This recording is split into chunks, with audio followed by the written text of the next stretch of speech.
ताई, तुझसे मुझे धर्मेश के बारे में कुछ बात करनी है। क्या हुआ? उसने फिर से कुछ किया? कुछ किया तो नहीं, लेकिन बहुत जल्द कुछ करने वाला है।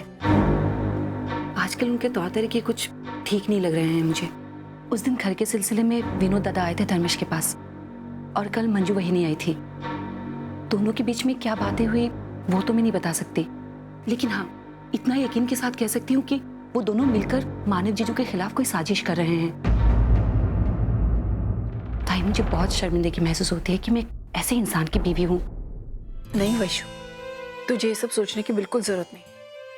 मैं जानती हूँ कि धर्मेश के साथ रहना तेरी सिर्फ मजबूरी और कुछ नहीं। तू प्लीज अपने आप को बिल्कुल दोषी मत समझ। और जहां तक धर्मेश की साजिश का सवाल है, मैं बहुत अच्छे से जानती हूँ। तुझे पता है हमारी चौल गिरने वाली है। क्या? और तुझे पता है वो चौल किसने खरीदी है? टीके कंस्ट्रक्शंस ने। और मानव खुद उस प्रोजेक्ट को हैंडल कर रहे हैं। नहीं ताई, जीजू ऐसा नहीं कर सकते। मुझे भी ऐसे ही लग रहा था। मुझे तो यकीन ही नहीं हो रहा था कि मानव ये सब कुछ। इसलिए मैंने मानव से खुद बात की इस बारे में। उन्होंने मुझे कहा कि ये जो कुछ भी है सिर्फ एक गलतफहमी है। उन्हें खुद को भी कुछ पता नहीं था। आज वो डीके सर से बात करने गए। बस मुझे डर है कि कहीं धर्मेश, तू तो जानती है धर्मेश। नहीं ताई, तू चिंता मत कर, मैं तेरे साथ हूँ। मुझे जैसे ही धर्मेश के प्लान के बारे में पता चलेगा, मैं तुरंत तुझे बता दूंगी। और हाँ, मानव जीजू पर भरोसा रख। वो कभी ऐसा कोई काम नहीं करेंगे जिससे तुझे तकलीफ हो, तुझे बुरा लगे। खैर, ये सब छोड़। पता है, मैंने चावल की खीर बनाई है, तुझे बहुत पसंद है ना? मैं भी लाती हूँ। नहीं वैशु, मुझे सच्चे भी बिल्कुल भूख नहीं है। मैं बाद में खा लूँ। थोड़ी तो खा ले। वैशु, मेरा मन होता तो मैं मना करती क्या? प्लीज बाद में। अच्छा ठीक है, मत खा। घर तो लेके जा सकती है ना? हाँ। तू 2 मिनट रुक, मैं लेके आती हूँ अभी। ठीक है। जानो, 2 पैरों पे खड़ा हो, खड़ा हो।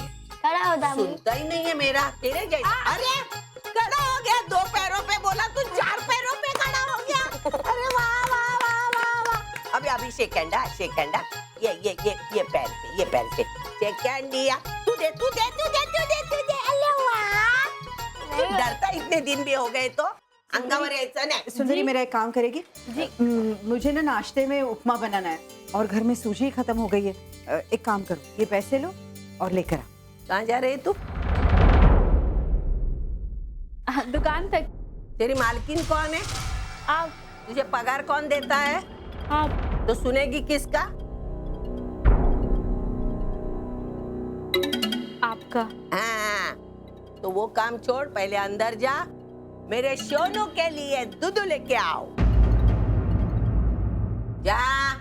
मुंह किसका देख रही है? आई। सोनू उतर निकल। सचिन, खाना तैयार है, खा लो आज। कहाँ जा रहे? सचिन आज खाना नहीं खाएगा, वो आज पिज्जा खाएगा। तुझे अच्छा लगता है ना पिज्जा? चल फिर। खाऊंगा।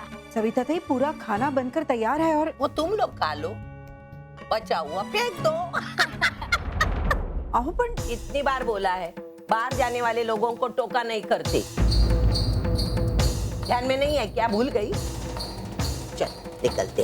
तू बात चुप। मैडम, ये दूध। दूर तू पी ले। देख कैसा खड़ा रहता है। दामू चुप। तू भी पी, उसको भी पिला। बैठ नीचे, हम जाके आते हैं। वैशु, मुझे तुझसे कुछ और भी बात करनी थी दरअसल। बोल। वो आई दिवाली के बाद घर छोड़कर जाने वाली। क्यों, क्या हुआ? नहीं, ऐसा कुछ नहीं हुआ है। तू तो आई को जानती है ना, वो कैसी है। उसे बस यही लगता है कि मैं दामाद के घर पे इतने दिन, उससे अच्छा है कि मैं कहीं। तो एक्चुअली मैं तुझसे पूछना चाह रही थी कि अगर आई थोड़े दिन तेरे घर पर आए तो तुझे कोई प्रॉब्लम तो नहीं है? भाई, ये कोई पूछने वाली बात है? आई आ सकती है, मेरा घर आई गई तो है। उसका जब जी करे मेरे घर आ सकती है। लेकिन वैसे भी वो तुझे छोड़कर मेरे यहाँ क्यों आएगी? तू उसकी लाडली बेटी जो है। ऐसा कुछ नहीं है, आई जितना प्यार मुझसे करती है उतना ही तुझसे भी करती है। तो प्लीज ऐसे सोचने की कोई जरूरत नहीं है तुझे, समझी? अगर ऐसी बात है तो मुझे बहुत खुशी होगी। लेकिन ताई एक बात बता, अचानक से आई तेरा घर छोड़कर क्यों आना चाहती है? वो बहुत बड़ी कहानी है, मैं तुझे बाद में बताऊंगी। सच्चू स्कूल से आता हूँ। ठीक मैं चलूं? बाय। खीर के लिए थैंक यू। अच्छा ताई, याद से खा लेना।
सविता, अब तो खुशियां मनाने का वक्त आ गया है। मानव और अर्चना के रिश्ते में दरार डालने में तू कामयाब हो गई है। बस अब तुझे ख्याल रखना है कि ये दरार बढ़ती जाए और उन दोनों का रिश्ता हमेशा हमेशा के लिए टूट जाए।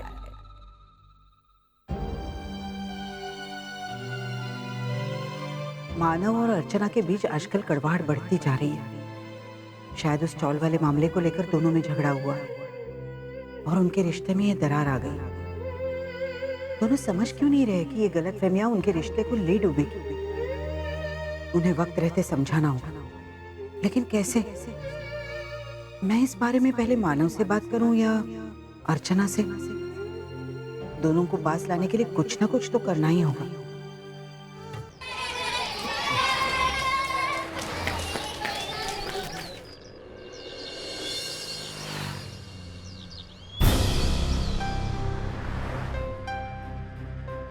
सचिन कहाँ रह गया? अभी तक बाहर क्यों नहीं आया? शायद टीचर ने किसी ट्यूशन वगैरह के लिए रोक लिया होगा। मैं अंदर जाकर देखती हूँ। अरे ओ मैडम, आप अंदर कहाँ जा रही हैं? देखिए, स्कूल छूट गया और मेरा पोता अभी तक बाहर नहीं आया, उसे ढूंढने जा रही हूँ। सॉरी मैडम, आप अंदर नहीं जा सकती। स्कूल छूटने के बाद बिना परमिशन अंदर जाना मना है। अरे आप समझने की कोशिश कीजिए ना, हमारा सचिन अंदर ही है, वो स्कूल से बाहर ही नहीं आया, मुझे ढूंढने दीजिए। अरे वो अंदर कैसे हो सकता है? पूरा स्कूल छूट गया, आपने देखा ना। अब अंदर कोई नहीं है। क्या हुआ वॉचमैन? ये मैडम बिना परमिशन के अंदर जाने की कोशिश कर रही हैं। नहीं नहीं, ऐसा कुछ नहीं। मेरा पोता स्कूल में पढ़ता है, स्कूल छूट गया और वो अभी तक बाहर ही नहीं आया, तो मैं ढूंढने जा रही हूँ। क्या नाम है आपके पोते का? सचिन देशमुख। अच्छा सचिन, वो तो मेरी ही क्लास में पढ़ता है, लेकिन आज आप उसे लेने कैसे आ गई? वो तो आज स्कूल में आया ही नहीं है। क्या? ये क्या कह रही हैं आप? वो तो सुबह ही स्कूल चला गया। मुझे लगता है आप किसी और सचिन के बारे में बात कर रही हैं। नहीं नहीं, मैं सचिन देशमुख की ही बात कर रही हूँ, जो फर्स्ट स्टैंडर्ड में पढ़ता है। हाँ। और उसका पूरा नाम सचिन मानव देशमुख है। हाँ। वो आज स्कूल में आया ही नहीं है, और इनफैक्ट पिछले कुछ दिनों से वो स्कूल में रेगुलरली आता ही नहीं है। हर दूसरे दिन वो एब्सेंट रहता है। मैं तो कल खुद ही उसके पेरेंट को फोन करके पूछने वाली थी कि उसकी तबीयत तो ठीक है ना, वो क्यों स्कूल में नहीं आ रहा है। नहीं, उसकी तबीयत तो ठीक है। ठीक है, फिर दिवाली वेकेशन के बाद उसको रेगुलरली स्कूल भेजा कीजिए, नहीं तो उसकी पढ़ाई मिस हो जाएगी, उसका ही नुकसान हो जाएगा। सचिन स्कूल नहीं आया? फिर वो गया कहाँ?